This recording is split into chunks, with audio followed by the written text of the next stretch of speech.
در باب فضیلت دعا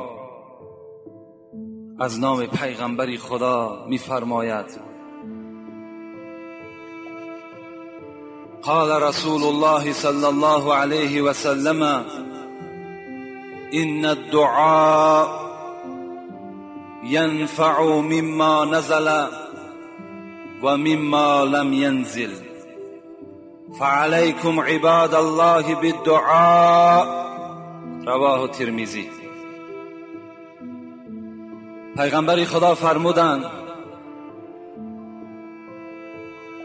به درستی این که دعا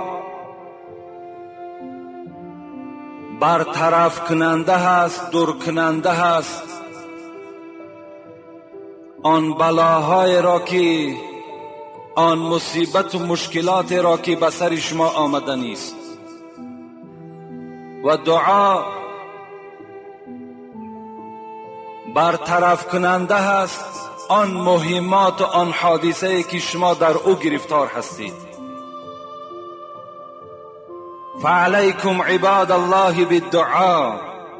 پیغمبر گفتند بس بر همه شما ای امت اسلام، ای پیروان قرآن، واجب است که دائم به دعا باشین تا که آن بلاهایی که به سر شما آمدنی و آن حادثه هایی که به سر شما می آید شما از آنها درک ندارید، خبردار نیستید.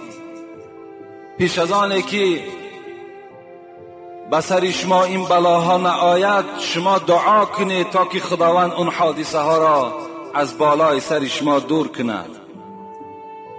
و پیغمبر گفتند و الحال در مصیبت و مشکلاتی که شما گرفتار هستید، چی بیماری باشد، چه از دست دادن پدر و مادر باشد، چی فرزند باشد و چی حادثه های دیگر باشد، دعا کنید خداوند آن مشکلات برای شما آسان می‌گرداند. حضرت سلمان رضی الله عنه میگوید: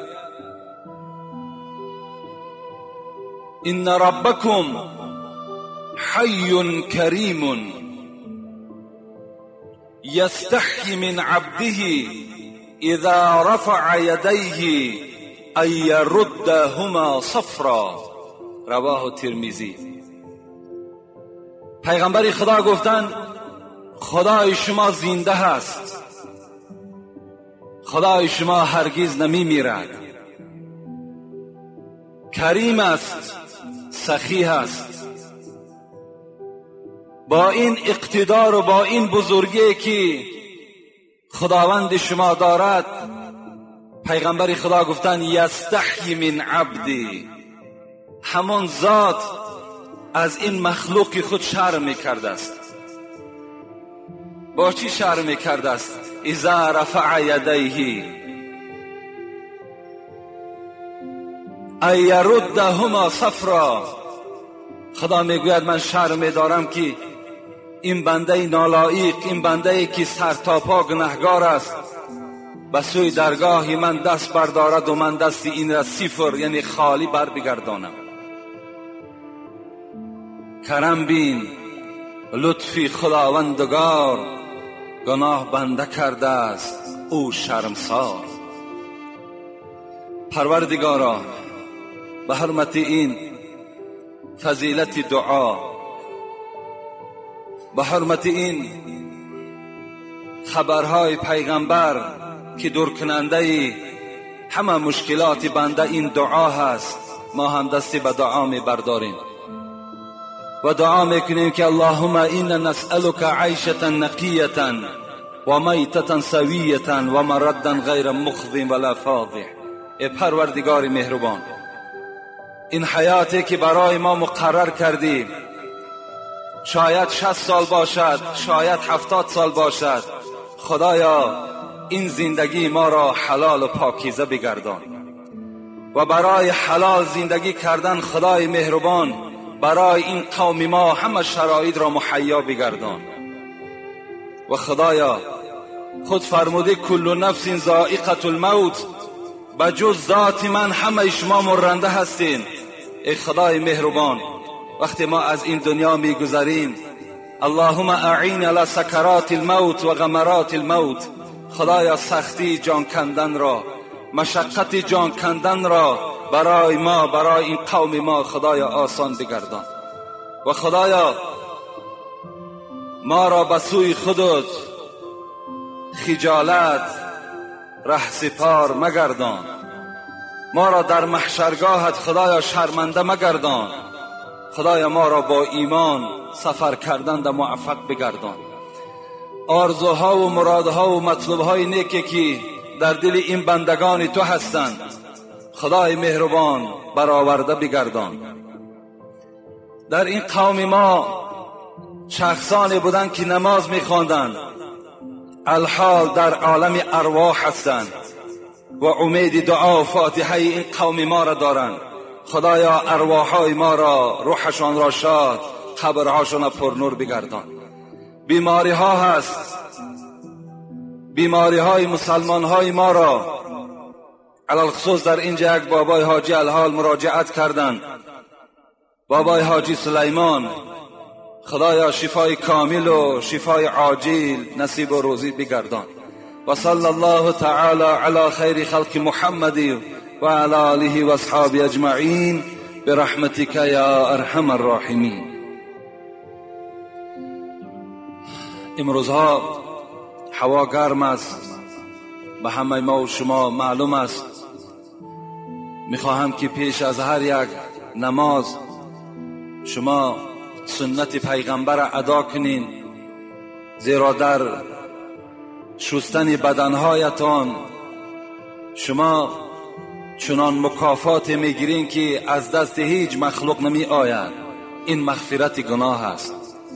وقتی شما اگر بدنهای خود میشوین، تازه میکنین و به نماز جمعه میایین، خداوند با این ادا کردن امر گناههای شما را مغفرت میکند. پیش از نماز جمعه باید که همه شما بدنهای خودتان تازه کنین، شوین و اگر در سر تاقی هایی که داریم، به همه ما و شما معلوم است که به نهایت بوی بدی دارند. علال خصوص باز در همین تابستان وقتی ما و شما بالای سر میگذاریم، چی یک بوی بدی از تاقی های ما و شما بدر می شود که چگونه که از حدیث پیغمبر خدا بر شما گفته بودیم که هر لباس، هر بدنی که بویناک باشد ملائکه ها از او آزار می یابند. چگونه که البته بنده مؤمن آزار می یابد، ملائکه های رحمت هم از بوی بدی ما و شما آزار می یابند. از این خاطر در زیرش می توانیم ما و شما از همین عرقچین هایی که داریم استفاده کنیم و تاقی ها را در مسجد میگذاریم. با این عرقچین ها که عرق پیدا نمیکنن نماز میخوانیم و بعدا باز در سر میگذاریم. کسی که میخواهد بعد از مسجد بیرون میشویم. بسیار خواهش میکنم که امروزها بسیار گرم است، کار کنین که یعنی با بدنهای بویناک خود به نماز جمعه حاضر نشوید. بهترین لباس هاتون در برتان کنید، لباس های پاکیزه تان. اگر مبادا در پهلوی شما برادری باشد که خواه جورابی وی بوی کند، خواه بدن او بر او خبر دهین که برادر بدن تو بوی میکند، جورابی تو بوی میکند، بیرون از مسجد کن، زیرا در جای پای و یک برادر دیگر سجده میکند وی آزار مییابد. بسیار خوب میشود که این مسئله ها را ما و شما بسیار با دقت باشیم، زیرا اسلام ما و شما پاکیزه است. ان الله النظیف یحب النظافه. خدا خودش پاکیزه است، خودش تازه است، پاکیزه ها و تازه ها را دوست می دارد.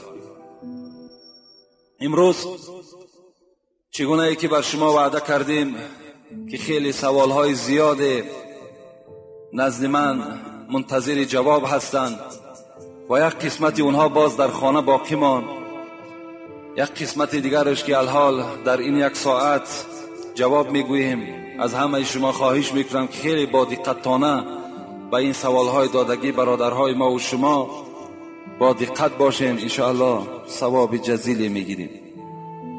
و جمعه آینده خدا خواسته باشد از فضیلت شوهر بالای زنها، که شوهرها بالای زنها چی فضیلت دارند، چی حقها دارند، چی حقوقها دارند. انشاءالله به شما جمعه آینده خبر میدهیم.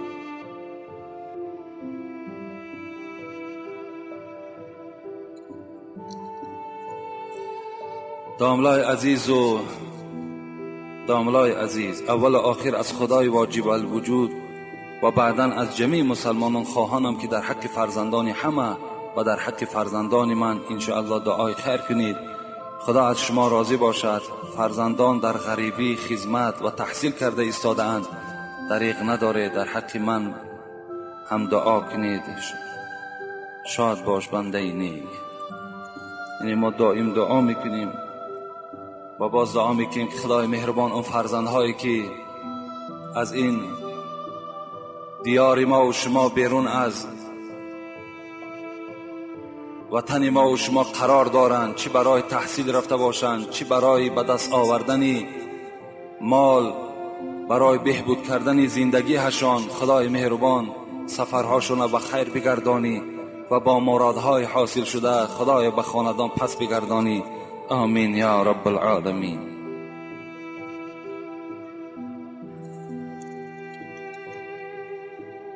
السلام علیکم محترم حاجی مرزا. خداوند همیشه شما را نگاه دارد و زبان شما را همیشه گویا گرداند که ما از این پند و نصیحت های شما راه راست را یافتیم و از کارهای بد دور شدیم و با شرافت موعظه های شما بسیار کسان راه راست را یافتند و همه جوانان ناحیه ما مخلص شما شدند.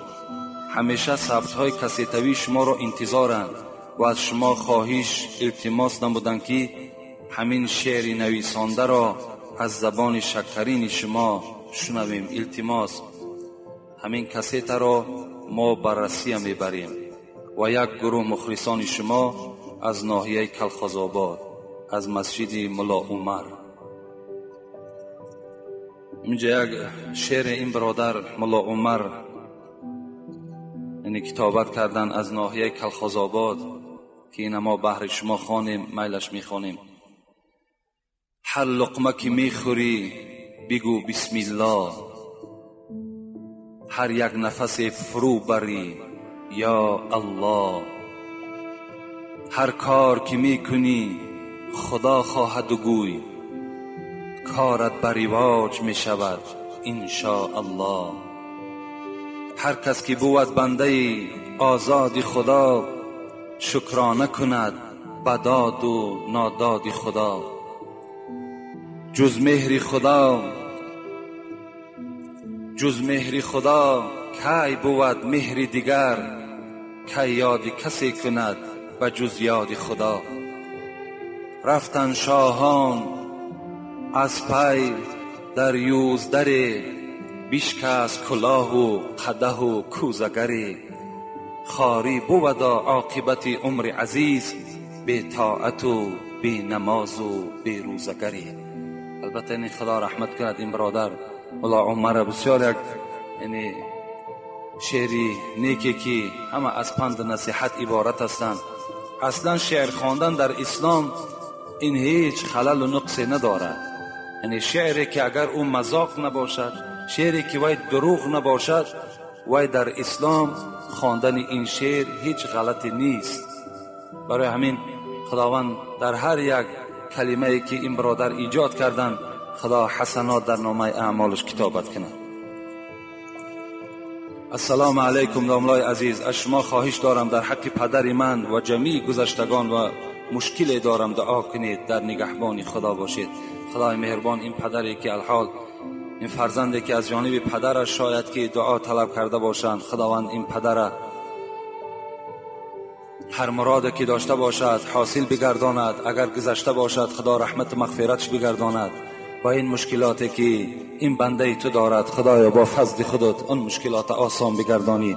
آمین یا رب العالمین. بسم الله الرحمن الرحیم. السلام علیکم بابای داملا. سوال: موی سری که ما جوانان نیمش را بریده خود را زیبا میکنیم، این مو به نام تیتانیک مشهور است، جایز است کردنش یا نه؟ سوال دوم: حضرت محمد صلی الله علیه و سلم همگی 93 سال عمر داشت 63 سال در دنیا، 30 سال دیگر در شب معراج حقیقت دارد یا نه؟ یعنی این برادری که اولین سوال کردن که ما جوانها امروز مویهای سر یک قسمش میگیریم یک قسمش نمیگیریم، که به نام تیتانیک مشهور است. اصلا موی سر که حدیث ابو هریره هست، پیغمبر خدا میگوید من کان له شعر فلیکرمه، هر کسی که اگر موی سر داشته باشد بایستا که موی سر پاکیزه نگه بدارد. یعنی داشتن موی سر این گناه نیست، داشتن موی سر این غلط نیست، و تراشیدن موی سر هم غلط نیست، خطا نیست. بلکه وقتی که شما موی سر دارین و موی سر دوست می‌دارین، باید که باید تازه نگه بدارین، پاکیزه نگه بدارین. این همچی است، سنت است. چی موی سر ماندن، چی پاکیزه نگاه داشتنش سنت است. این هیچ گناه در اسلام ندارد. لیکن یک قسم موی سر تراشیده می شود، یک قسم سرش تراشیده نمی شود. یا این که مثال وقتی کودک تولد می شود، یک حق پدر همین است که موی سر کودک باید تراشد و مقدار همان وزن موی سر باید که طلا دهد. شاید 1 گرم یاید، شاید نیم گرم یاید، و یا به سامانی میگرداند، در فقیرها و مسکینها تقسیم میکند. همین بعض کودک ها را میتراشند و در پس موی سری و یک دمچک میگیم و یک دمچکی میمانند دراز. همین ها را پیغمبر چی گفتند؟ چی همین تیتانیک و چی همین دمچکی که از پس سر کودک میمانند. این حدیث ابن عمر است که هم بخاری روایت میکند هم مسلم روایت میکند. پیغمبر گفتند که ابن عمر میگوید سمعت رسول الله صلی الله علیه و سلم ینهى عن القضع، پیغمبر خدا از قضع من کردند. من شنیدم، میگوید عبدالله ابن عمر، از قضع من کردند. قیل لنافع ما القضع، حضرت نافع را پرسیدند قضع چی هست؟ یحلق بعض رأس الصبی و یترک البعض، پیغمبر گفتن بعض سرش را می تراشد و بعض سری او را باقی می ماند. این را قضع می گویند. پیغمبر از این قضع تمام امت خود من کردند. از این خاطر از همه جوانها همان طریق پس کردنی که یعنی در دوره های شوروی بود که همه یک زیل پس می کردند، امروز ما و شما تقلید میکنیم. تقلید داریم به همون کافرهایی که امروز چی یک مصیبت کلان بالای مسلمان ها آوردگی هستند. همون اکتیارهای امریکایی که همین تیتانیک و باز دیگر نمودهایی که برآمده است اونها مثال در سری خود دارند. امروز مسلمان ها همونها را دیدند، تقلید بر اونها کرده ایستادند. این گناه است، این گناهگار میشوید شما. کسی میخواهد پاکیزه تراشد و اگر نمیخواهی یک رنگ همشه یک زیل پس کن، این بهتر است از او یکی نیمی سر تراشیدگی و بالای سر در یک قسم هست. یا اینکه امروز همون یهودی ها را شما نگاه کنین، در بین یک شاخ میگذارند، دو طرف میتراشند. همون آیسته آیسته امروز تیتانیکش آمد، فردا همون شاخش هم در بین ما و شما پیدا میشود. و این شرمندگی است. ما نخواه که در کافر پیرو شویم، نخواه ما تقلیدی در یهودی کنیم. همون یگان یهودی لباس شما را و همین طرز عرف و عادت مسلمان قبول میکند و قبول نمیکند و این کار برای خودش پس میشمارد که لباس یک مسلمان را بپوشد. امروز ما و شما تقلیدی با اونها میکنیم. این به نهایت گناهگار میشود. همان آدم سرتراشه که همین ها را به این احوال میکند وی هم گناهگار است. خدا در قرآن میگه تعاونوا علی البر والتقوى ولا تعاونوا علی الاثم والعدوان. شما یک برادر مسلمان در کار ثواب یاردم کنین، در کار گناه یاردم نکنین.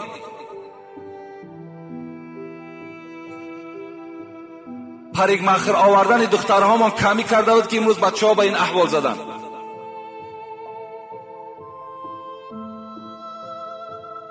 چی در تراشیدن موی سری بچه ها، چی در روز نکاحی که به یک بچه شما دختر میدهین دخترتانه که سرتراش ها را میارین ابروهاشون را باریک میکنن، در چهره های روی های اونها چقدر کریم ها و چقدر کراسک ها را میشکن، موی های سری اونها را پیشا و پسا را میبرن. اینها در پدر و مادر گناهگار هستند. اینها را شما اهمیت دید. باور که بے پروایی نکنیم. به خدا قسم اگر همین بے ناموسی و همین بے پروایی ما و شما باشد، دخترهای ما و شما همین 5 سال پس از غربی ها میگذرانند. 5 سال بعد دیگر از غربی ها میگذرانند. این معرکه های افلاسی که در بین ما و شما پیدا شده است.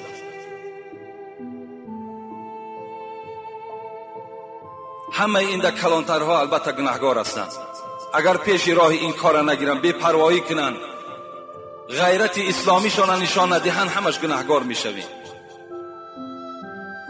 السلام علیکم داملای محترم. شیرین سخن از شما یک چیز را پرسیدنی هستم.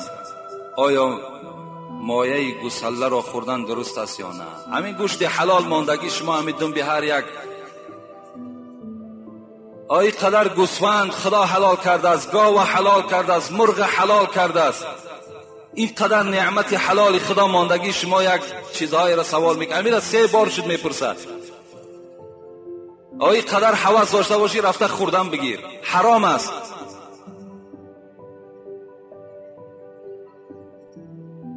طبیعت آدم مسلمان نخواه که مایه گوساله و مایه بقه و دیگر خورد. این قدر مثال طبیعتی مثال غلیظ پلید است. شکر این قدر نعمتهای حلال خدا بسیار است که آخی از اونها استفاده کنین.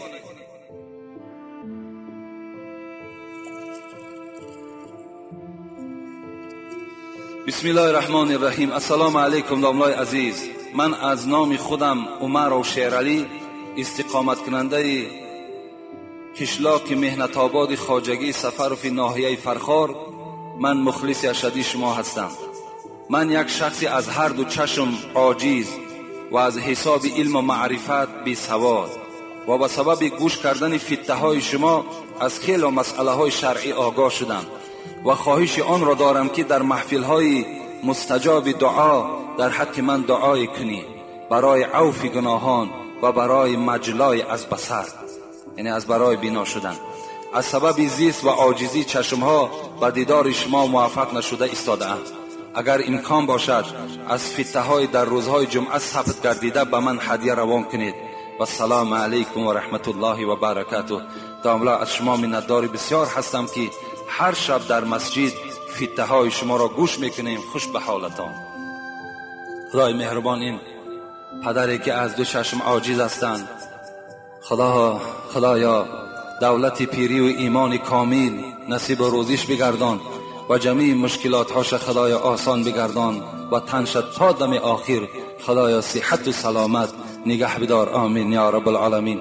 اگر یگان نمایندش باشد بیاد انشاءالله از اینجا میگیریم، چند فتنه در کار باشد میدهیم، هدیه برده در حق ما دعا کنند. السلام علیکم داملای عزیز. با سوال من جواب گویید. از پس آدمی که زنش را طلاق کرده است آیا نماز خواندن جایز است یا نه؟ یعنی آدمی که اگر زنش طلاق کرده باشد و در همون داخل باز امامی باشد که از اون ده افضل و بهتر باشد، این صورت ده از پس این امام نماز خواندن کراهیت دارد. یعنی در دل تو که شک شبهه هست، از این خاطر نماز تو اگرچه مقبول میشه در نزد خدا قبول است از روی فتوا، لیکن مادام شک شبهه که داری در نماز کراهیت پیدا می شود. اگر امام از اون ده دیده بهتر و افضل تر باشد مرحمت اون پیش دارند، لیکن اگر نباشد وای نماز خواند باقی ندارد در نماز شما. طلاق کردن زن او به نماز شما هیچ ضرری ندارد.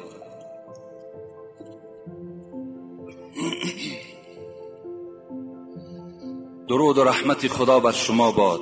من یک خواهش دارم و از شما مصلحت گرفتنی هستم. من در ماه ایول خانه‌دار می شوم و می خواهم که خداوند فرزند بر من دهد که او با شرم و با حیا و خدا ترس باشد. آیا این یگان راه دارد؟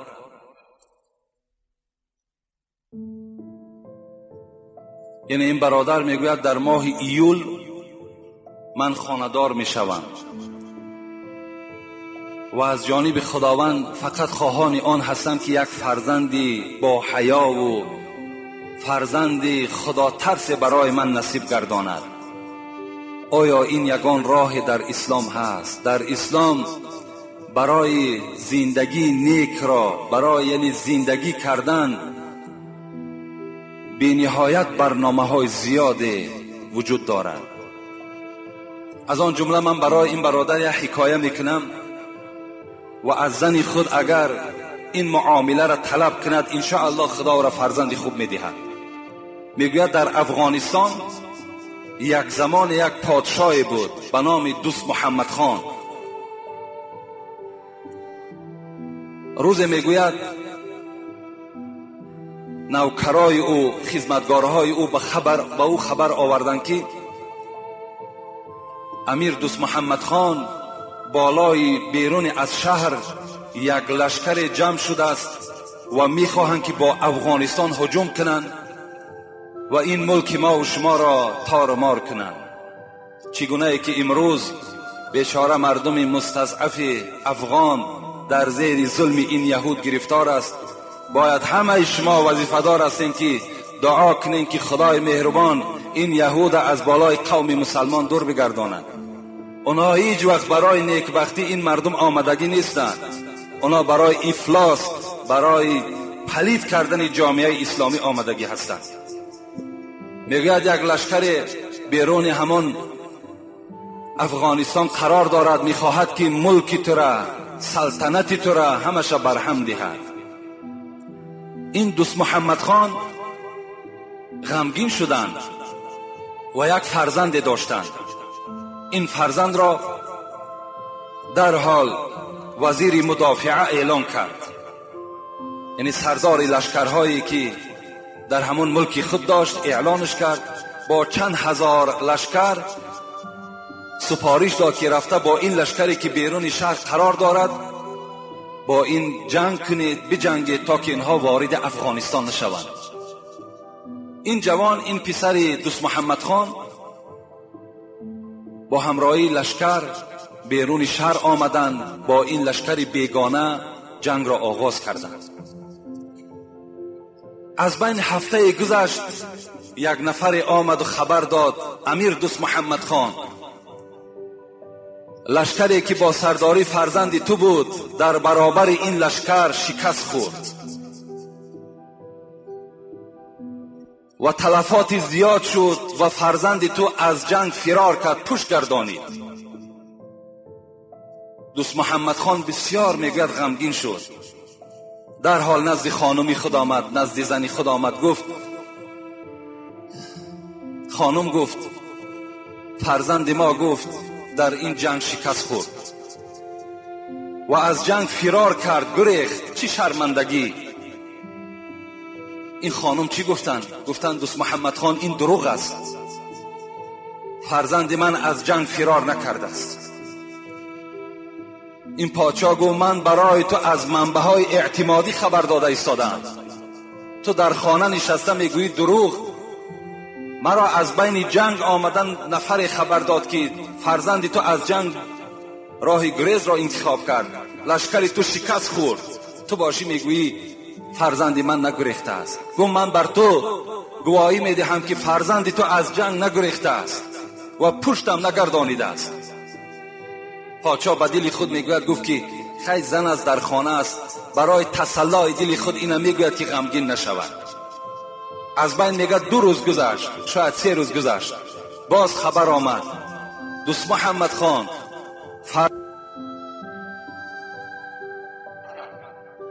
و آن لشکر بیگانه را شکست داد.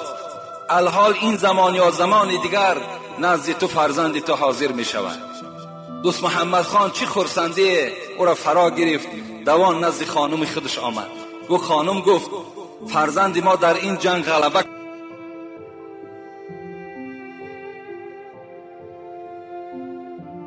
و آن لشکر بیگانه را شکست داد. الحال این زمان یا زمان دیگر نزد تو فرزند تو حاضر می شود. دوست محمد خان چی خرسندی او را فرا گرفت، دوان نزد خانم خودش آمد. گفت خانم گفت فرزند ما در این جنگ غلبه کرد، لشکر بیگانه را شکست داد. الحال منتظر وی هستیم این زمان یا زمان دیگر در کاخمان، در قصر من داخل می شود. این زن خرسند شدند، مادرشان بودند و گفت من لیکن از یک سیر برای من آگاه کن. وقتی من بر تو خبر دادم که فرزند ما از جنگ گریخت، پشت گردانید، تو گفتی نه وی گریختگی نیست، وی فرار کردگی نیست. آیا این یگان حکمتی دارد؟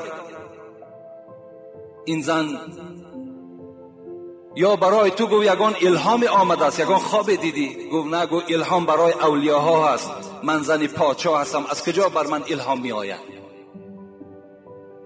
زاره کرد، تولا کرد که برای من آشکار کن، تا از کجا درک یافته که فرزند ما از جنگ نگریخته است؟ میگوید این خانم اول خودداری کرد، نگفت و بعدا گفت مادام اینقدر تولا و زاره داری من برای تو خبر میدهم. وقتی این فرزند در شکم من پیدا شد، من نزد خداوند عهد و پیمان کردم که پروردگارا 9 ماه من از خوراک حرام پشت میگردانم. من لقمه حرام نمیخورم، حتی لقمه مشکوکم نمیخورم. لقمه که ندانم که حلال است یا حرام، از وی هم اعتراض کردم، از وی هم پشت گردانیدم. زیرا میدانم که طلب الحلال فریضة علی کل مسلم، پیغمبر گفتند طلب کردن حلال بر همه مسلمان ها فرض است. کل جسد نبت من الحرام فالنار اولا به، هر جسدی که از حرام آب و تاب میابد وی ارزنده دوزخ است. این زن میگوید من 9 ماه لقمه حرام نخوردم که تا که لقمه من بر خون مبدل می شود و این خون در جسد فرزند می درآید و تأثیر خود در این فرزند می رساند. البته اگر مادری که لقمه حرام خورد، وی لقمه به خون مبدل می شود، در جسد فرزند داخل می شود و لقمه حرام در جسد آدم مسلمان وقتی که داخل شد وی چیکار میکنه؟ 9 ماه اعتراض کردم، 9 ماه از لقمه حرام دور بودم و این فرزند به دنیا آمد. و این شوهر گفت میدانی که پشت گردانیدن در جنگ این بی نهایت امر قبیح هست، این بدبختی هست. اگر تو میگفتی که فرزند تو در این جنگ شهید شده است، من باور میکردم، لیکن پشت گردانیدن در من باور نکردم، زیرا این من به لقمه حلال به وای رسانیدم. این فرزند از لقمه حلال وقتی که به دنیا آمده است و به لقمه حلال وقتی پرورش کردم، این شجاعت و دلیری همه در وجود این فرزند تسلیم شدگی بود. محمد طیب میگوید که در پایان همین قصه وقتی که زن پادشاه وقتی که پرهیزکار شده توانیست، متقی شده توانیست، پس زن آدم عادی چگونه پرهیز کردن نمیتواند؟ وقتی زن پادشاه که تمامی نوش و نعمت دنیا در نزد اونها مهیا هست، بازم این وقتی که وی پرهیزکار شد، وی لقمه حرام در وجود خود که راه نداد، پس زنهای ما و شما آیا نمیتوانند؟ میتوانند. این برادری که از ما درخواست کردن اگر برای فرزند با حیا و خدا ترس اگر تو مقصد داشته باشی، یگانه میتوانی که لقمه حرام بر خانت حاضر نکن و زنی خودم تعلیم ده که از هر لقمه های حرام استفاده نکند، انشاءالله فرزند سالم و صالح در خانه تو پیدا می شود. من یک منظره را هیچگاه فراموش نمیکنم. در یک کست ویدیویی که برای خنده ماندن اونم، که یک منظره خنده آور بود و هم مصیبت آور بود، من همون هیچگاه فراموش نمیکنم.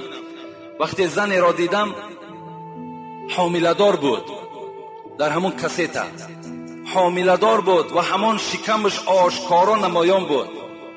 یک معرکه هست، بچنان رقص دارد، حامله است، ممکن که همین روزهای نزدیک باید تولد کند.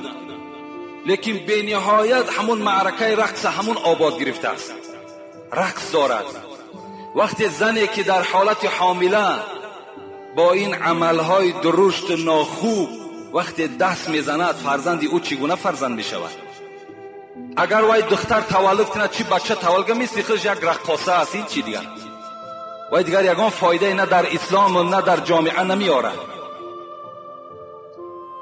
اگر زنهای ما و شما در حالت همون فرزندها در شکمشان بدن پرهیزکار باشند، با نماز باشند، خدا ترس باشند، انشاءالله از اون فرزند ما و شما در آخر یک برکت میابیم. و الا اگر بیراه باشند، غیبتگر باشند، کوچگر باشند، از اون دیگه تو فرزند خوب طلب نکن که زن به منزله زمین است. چگونه ای که همین زراعت ما و شما در زمین میپرتاییم که زمین و یا قوت میدهد، زمین و یا میرویاند، انا زنم به منزله زمین است. السلام علیکم. حضرت داملا درباره همین مرده‌شویی هایی که در معرکه ها از کمبودی شخصان مرده شده سخن میگویند، سیر آنها را آشکار میگویند، چیزی میگفتید؟ یعنی یک برادر از ما درخواست کردند که بعضی مرده‌شویی هست که مرده را میشویند و آن کمبودی هایی که در همون مرده هست در بین مردم آشکارش میکنند که بدن وی این گونه هست، بدن وی این گونه هست. آیا پیغمبر در حق اینها چی گفته است؟ پیغمبر میگوید من غسل میتا فکتم علیه غفر الله له 40 مرة. این حدیث حاکم است. پیغمبر خدا گفتند کدام شخصی که یک برادر مؤمنش را، مسلمانش را میشود، تازه میکند و آن کمبودی هایی که در بدن او میبیند و او را میپوشاند، خداوند 40 بار گشته و برگشته این مرد شوینده را، این غسال مغفرت گناه میکند اگر سیر این برادرش را پوشانده بگرداند. در دیگر حدیث میگوید که و من ستر مسلما ستره الله یوم القیامه. این حدیث متفق علیه است.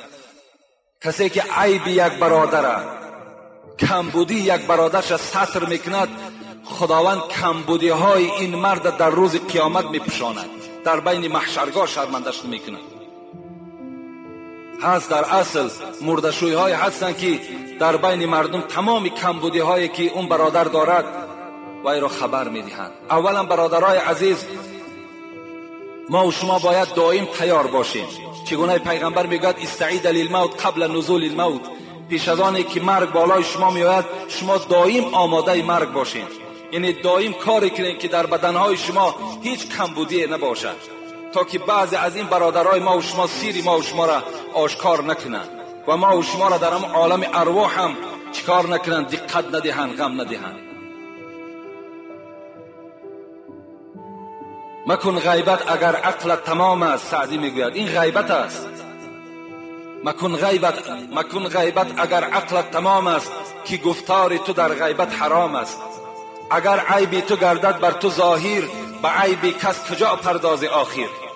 همون آدمی که سیر یک برادر آشکار میکند، چه از مرده‌شوش باشد، چه از معامله های زندگی ما باشد، چه در همسایه داری ما باشد، همون کسانی که وقتی سیر یک برادر آشکار میکنند خودشان به عیب هستند.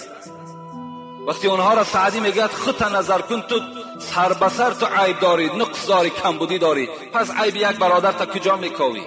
کجا یک برادر تا تو شرمنده میکنی؟ حتی در بالای گناه برادر دیدی وی هم بنده است، وی بی کمبودی و بی گناه نمیشود، وی آشکار در بین مردم نگو. حاتم اعصم خدا رحمت و مغفرت کند، چی یک اولیای بزرگ بودند که پیش وی میگد مردم بسیار مراجعت می آمدند، هر گونه مشکلات هاشون نزد حضرت می آمدند، بیان میکردند، حضرت با آنها توصیه های نیک میداد. روز میگه یک پیرزن آمدند، یک کمپیر آمدند نزد حاتم اعصم، برای چی کمبودی زندگی داشته است. حضرت وقتی میگوید که نزد حاتم اعصم در آمدند، اعصم گفته عرب ها کر میگویند، این لقب حاتم اعصم امین کری از کجا پیدا شد؟ میگوید وقتی که امین کمپیر که نزد حضرت حاتم در آمدند، وقتی خواستن که میشینن که همین کمپیر بیچاره را بادش میگه بلند برآمد. حاتم میگوید اینا شنید و در حال گویا که نشنیده باشد. این پیرزن بی نهایت خجالت شد، بی نهایت خجالت شد. دیگر قدرت نمیکرد که آن مشکلاتی که دارد نزد حاتم بیانش کنه. بی نهایت یک مقدار نشستن، حاتم هم خب بود، کمپیرم خب بود. بعد این کمپیر گشته گفتن ای حاتم، گفتن من یک مشکلات دارم نزد شما آمدم. حاتم بینین، آدم مسلمان بینین. برای آنه که همین کمپیر خجالت نشود، سیری وی پوشیده بماند، به سوی همین کمپیر گفت مادر گفت بلند گپ زن که من کر هستم. بلند گپ زن، این گفت من کر هستم. میگوید این پیرزن باز بلند گفتند، باز حاتم گشته گفتند مادر گفتند بخشش زیاد، من بی نهایت کر هستم، بلندتر گپ زنید. این کمپیر میگه در دل خود شاد شد که این عمل مرا این حاتم نشنید و خجالتش از بدنش گم شد. میگه همین حاتم بعد این کمپیر رو از خانه جواب دادن، این کمپیر 15 سال دیگر حیات دید. 15 سال حضرت حاتم در بیرون کوچه حتی که کر میگشت و تمام مردم و یک کر میگفتند. وقتی این کمپیر از دنیا گذشت، باز حضرت حاتم میگه اصل اوله خود باز همون با مردم معامله کردند و همان گوشش نوای خود باز در بین مردم آشکار کردند. این از حق برادری. شر نیست که هیچ آدم به کمبودی نیست.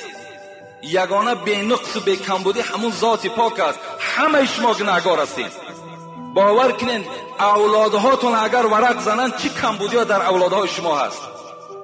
شر نیست. شر نیست دختری فلانی این تکرد، زنی فلانی این تکرد، بچه فلانی این تکرد. اینا عیب هستن، شرمنده میشین. این زبان خدا برای این نداده است که عیب یک برادر را آشکار کنی، عیب یک برادر را تو بجویی. این زبان برای این نآمده است. بی نهایت شرمندگی هست. السلام علیکم داملای محترم. سوال من این است، بعضی از کسان در نماز با جامه و ریششان و انگشتانشان بازی میکنند. این چه حکم دارد؟ در اصل نماز این ستون دین است. نماز عبادت هست که مسلمان را از کافر جدا میکند. یگانه عبادت هست که بنده با خدای خود راز میگوید. باید که در حالت نماز ما و شما هیچ حرکت ها نداشته باشیم، به هیچ طرف نگاه نکنیم، نه به انگشتمان، نه به ریشمان، نه به جامه‌مان باید که بازی نکنیم. دست های ما و شما زیر ناف بسته، چشم های ما و شما فقط به سجدگاه باید نظر کند، نه به هر جانب دیگر. این نماز است. پیغمبر میگوید ان تعبد الله کانک تراه فان لم تکن تراه فانه یراک. شما خدا را چنان عبادت کنید که گویا که خداوند نزد شماست و شما را نظارت دارد. این چنین خدا را عبادت کنید. تصور کن که خداوند نزد تو و تو را نگاه دارد. انا همین خیل عبادت کن. میگوید روز پیغمبری خدا نگاه کردن که یک توده مردم با ریش‌های خود بازی میکردند. چی گفتند؟ گفتند لو خشع قلب هذا لخشع جوارحه. اگر دل همین بنده ترسننده به سوی خدا میشد، هر آینه این به بدن خود بازی نمیکرد. باید تمام اعضاهای ما از خدا بترسد در حالتی که ما در نماز راست میستیم. حاتم اعصم، باز میخواهم یک قصهش یادم آمد. همین حاتم اعصم وقتی میپرسن که تو وقتی در نماز میخواهی که نماز خوانی چگونه نماز میخواندی؟ میگو وقتی نماز میشد من طهارت میکردم و در بالای جای نماز می آمدم، یک مدت می نشستم که تمام اعضای من آرام گیرد. وقتی اعضای من آرام می گرفت راست می شدم و تصور می کردم که قبله در پیش من است و خود را تصور می کردم که در بالای پول صراط ایستادگی هستم و چنان تصور می کردم که در طرف راست من جنت است و در طرف چپ من دوزخ است و چنان تصور میکردم که حضرت عزرائیل در پس پشت من ایستادگی است و گمان میکردم که همین نمازی که الحال من میخوانم آخران نماز من هست. شاید که من به نماز عصر نرسم، شاید من به نماز شام نرسم. این تصور نگاه در خیال من میگذشت. و دیگر چیزی که مرا میترسانید این بود که آیا این نماز من نزد خدا قبول شد یا نشد. حاتم اصم میگفتن این گونه من نماز میخواندم. البته ما و شما باید پیروی حاتم اصم باشیم، باید پیروی دوستان خدا باشیم، باید پیروی ابوبکر باشیم. ابوبکر میگه در نماز میدیدی گویا که یک چویی که در زمین خلاندگی است که حرکت ندارد، مثل همون نماز میخواند. حضرت علی میگوید وقتی نمازخوانی می آمد گویا که همین یک جریان الکتریکی زده باشد، میلرزید. میگفت من نزد خالق میستم، نزد ذاتی میستم که اگر در یک میجه زدن دنیا را چپه میکند، نزد او ایستادگی هستم، نزد ذاتی هستم که وای ذات گفتگی هست که این عرضنا الامانه علی السماوات والارض والجبال فابین ان یحملناها ویشفقن منها وحملها الانسان انه کان ظلوما جهولا. من نزد آن ذاتی هستم که همین نماز خداوند کوهها را پیشنهاد کرد، آسمانها را پیشنهاد کرد، بحرها را پیشنهاد کرد که همین نماز قبول میکنین یا نه. کوها میگوید حضرت علی با این بزرگی ترسیدن، گفتن ما نماز قبول نمیکنیم. و حملها الانسان، نماز انسان قبول کرد. پیشنهاد آدم کردن نماز قبول میکنی؟ گفت بله قبول کردن. وقتی که کوها با این بزرگی که طاقت نماز نداشتن، پس وقتی من نماز خوانم چگونه حرکتی در نماز کنم؟ انا همچنان باید که ما و شما نماز داشته باشیم. خدا رحمت کنه صوفی الله را، همین عبادت های ما و شما را دیده میگوید که دل جدا زبان جدا باشد، او کجا طاعت خدا باشد. دل جدا زبان جدا باشد. در زبان تو نماز خوانده ایستاده ای، لیکن دل این نمازی تو را تصدیق ندارد، دل تو در دیگر جا هست. دل جدا زبان جدا باشد، این کجا طاعت خدا باشد. جسم در خانقاه و دل در سیر، این چنین بندگی چی خط و چی خبر. جسم در خانقاه است، جسم ما در بالای جای نماز است، لیکن دل ما در سیر است. این چگونه عبادت است؟ میگوید دست در سبحه زبان در یاد، این چنین بندگی. دست در سبحه زبان در یاد، دل در آرزوی دنیوی فریاد. در دست ما تسبیح داریم، سبحان الله سبحان الله میگیم، لیکن دل ما فقط محبت و میلش به سوی دنیاست. میگه ظاهر خود حرقه پوشی ها، باطن خود مکر و فریبی ها. بیرون تو میگوید اگر نظر کنیم تمام لباس اسلامی در بر تو هست، لیکن در درون مکر و فریبی ها وجود دارد. در آخر حضرت غضبناک شدن، گفتند این چی طاعت چی بندگی باشد، مردنت به که زندگی باشد. اگر همچنان تو خدا را عبادت کنی، همچنان بے پروایانه عبادت کنی، از این گونه عبادت مردن تواری بنده بهتر است.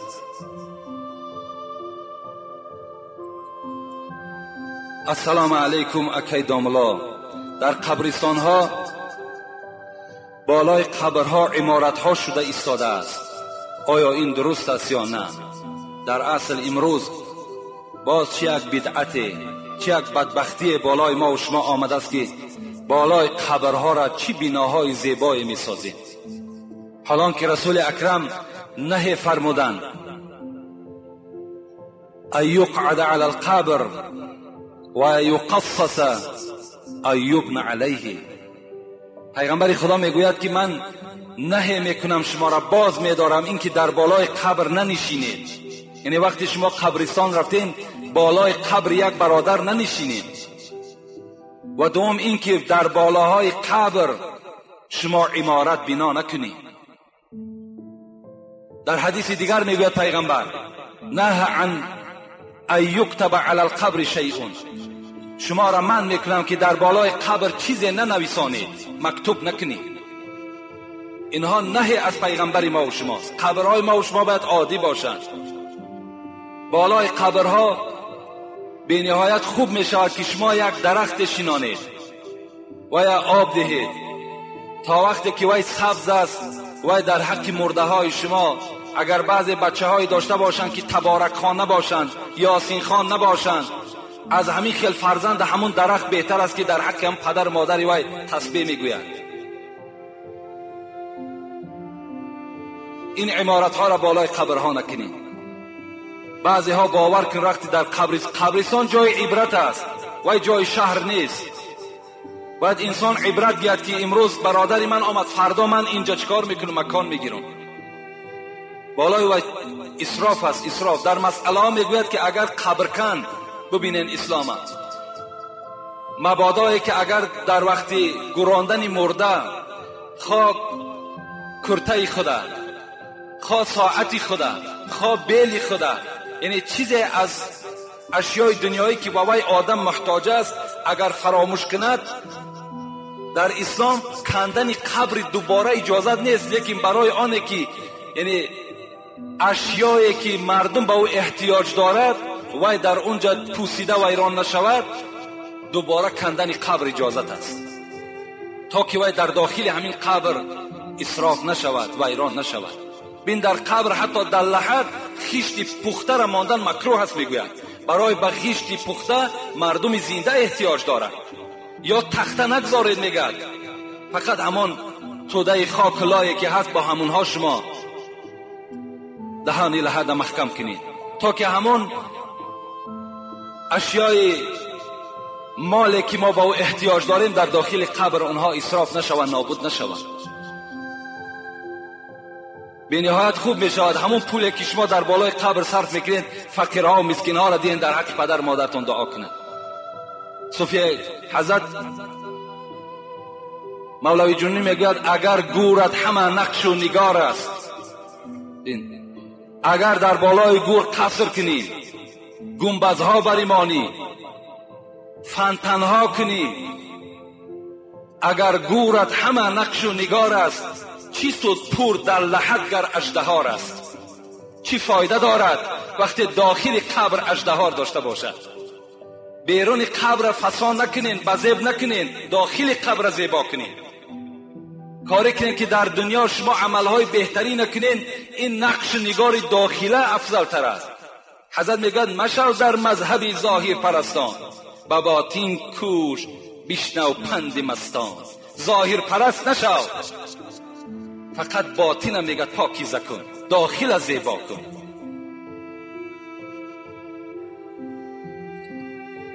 سوال های زیاد ماند، همین آخران سوالم میخونیم انشاءالله دعا میکنیم. السلام علیکم حاجی میرزا اکی داملا. یک گروه از زنان پیدا شدن که با پول در بالای مرده گریه و ماتم تشکیل میکنن. آیا این چه حکم دارد؟ در اصل من به نزدیکی در یک رایان بودم، اونجا یک دو سه زنک پیدا شده است بالای مرده ها دا آمدن نوحگری میکردن، بعد اونها را پول میدادن. مثال میگن که من 20 سامانی دا مرده تر خوب میگذرانم. میآید در بالای مرده ما و شما، بعد به نهایت نوحه خوب میکشیدن، شیرخوانی میکردن. باور کنین اینم یک مصیبت است. حالا که وقتی که همین پدر شما، مادر شما، برادر شما وقتی میبینین که در حالت نزع جان است، پیغمبر توصیه کردن برای ما و شما این بدبختا چی لازم است؟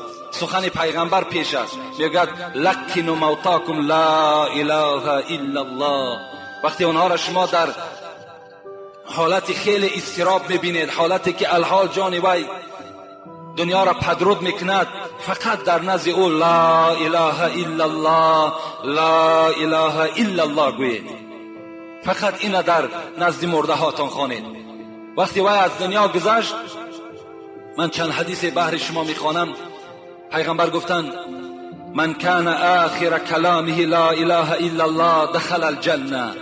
وقتی که اگر کدام شخصی که آخران کلمش لا اله الا الله باشد، وی وارد جنت می شود. خوش به حال هم برادرایی که در دنیا زبانشون به کلمه لا اله الا الله آموخته میکنند. در حالت جان کندن دیگر اوف نمیگویند، بلکه چی میگویند؟ الله الله الله لا اله الا الله. این سخنها را در حالت سکرات موت آن بنده تکرار میکنه که در دنیا اگر زبانش با این کلمه آموخته باشد. حضرت مولوی میگوید به هر حرفی کند عادت زبانت، به وقتی مرگ آید در دهانت. هر چیزی که اگر تو در حالت زندگی اگر در زبانت آموخت کرده باشی، انا همون در حالت جانکنی بر دهان تو می آید. خوش به حال همون زبان، خوش به حال همون دهانی که لا اله الا الله دارد. در حالت سکرات موت هم همین چی کار میکند؟ به زبان شما می آید. وقتی که میگوید سعد ابن عباده از دنیا گذشتند، رسول اکرم با همراهی سه اصحاب عبدالرحمن ابن عوف، سعد ابن ابی وقاص، عبدالله ابن مسعود نزد سعد ابن عباده آمدند. وقتی دیدند که حضرت سعد از دنیا گذشتند، پیغمبر خدا گریه کردند، همه صحابه ها گریه کردند. وقتی همه که در گریه شد، پیغمبر گفتند الا تسمعون؟ آیا شما نشنیدین؟ این العین تدمع والقلب یحزن. چشم ها گفت آب می پرتایند، دلها گفت غمگین می شوند، ولکن یعذب بهذا او یرحم و اشار الی لسانه. پیغمبر خدا گفتن با آب چشم، با رحم دل خدا شما را عذاب نمی کند، لیکن عذاب میکند خدا شما را با این و اشار الی لسان. اشاره به سوی زبانشان کردند، گفتن اگر با این زبان شما چیزی بگویید، انا اینجا شما گناهگار میشوید. با گریه کردن شما گناهگار نمیشوید، با رحم خوردن، ضیق شدن، غمگین شدن شما ثواب میگیرید. لیکن وقتی نوحگر تشکیل میکنید، وقتی این گونه توده زنها را میارید و بالای مرده های شما را آباد میگیرد، به خدا قسم خودتان مثل حیوان میمرید و مرده های شما در عذاب هستند، زیرا شما تجاوزی در امر خدا، تجاوزی در امر پیغمبر کرده ایستادید. پیغمبر خدا چی میگوید؟ میگوید المیت یعذب فی قبر بما نیح علیه. مرده های شما در قبر عذاب میکشند با نوحه‌ای که شما در دنیا داشتید. همین نوحه و داد و فریاده که ای پدر رفتی، ما چی کار میکنیم؟ ما دیگر چگونه زندگی کنیم؟ حال ما چی میشود؟ وقتی اینها را شما به زبان میگویید، همین مرده شما، همین پدر شما در عذاب گرفتار میشه. پدرای عزیز، برادرای مهربان، خوش به حالتان که نصیحت کنین که در بالای سر من گریه نکنید. یعنی گریه کنن فرزند شما جایز، لیکن داد و فریاد نگن.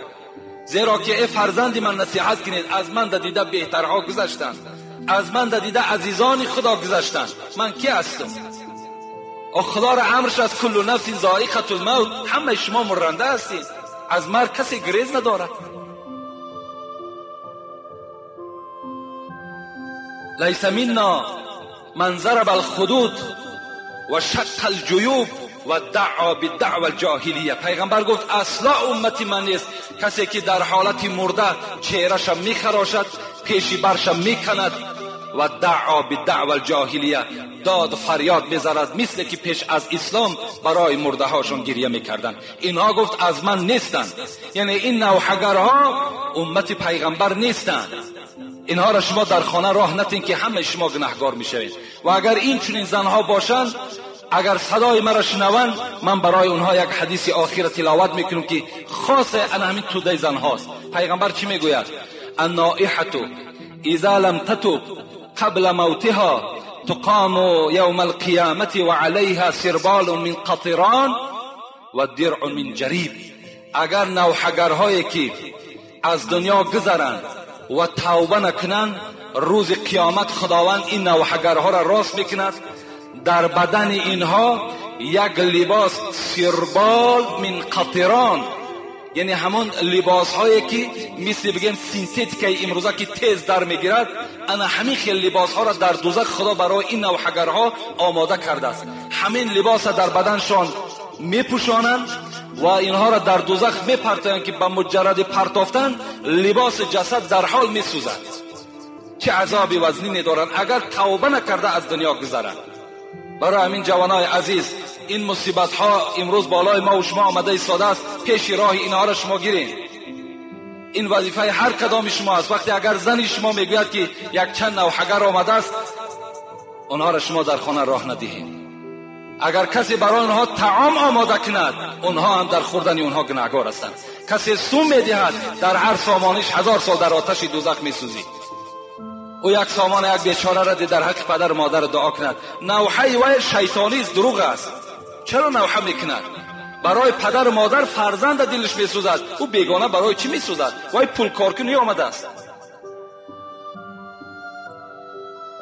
و آخر دعوانا ان الحمد لله رب العالمین. خدای مهربان این برادرهایی که بهر ما مکتوبها ارسال کردند و الحال جواب آنها را شنیدند و اینها